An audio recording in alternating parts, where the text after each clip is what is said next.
us remember we are in the holy presence of God, and let us adore him. This week our theme is the likeness of God. But what do we mean when we say we are made in the likeness of God? In Genesis 1, it says, "Then God said, 'Let us make mankind in our own image, in our likeness, so that they may rule over the fish in the sea and the birds in the sky, over the livestock and all the wild animals, and all the creatures that move along the ground.'" So God created mankind in his own image. In the image of God he created them. Male and female he created them.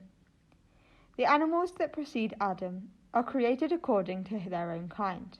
The sea creatures, birds of the air, beasts, cattle, and things that creep along the ground are all made after their own kind, to look and act like their own species.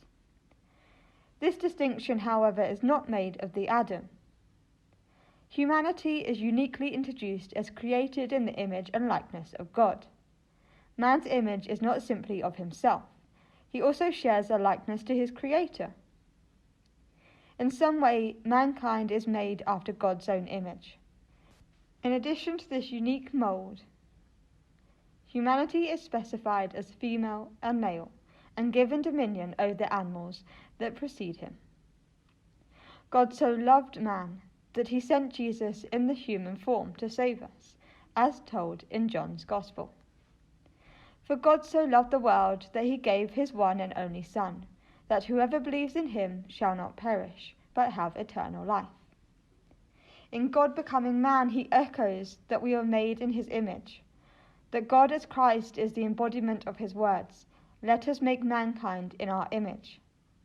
Because time is not a quantifiable thing for God, he always planned to save us, his creation of likeness, through sending himself in our form. One of my favourite quotes is, "You are made in God's image, to know him and to make him known."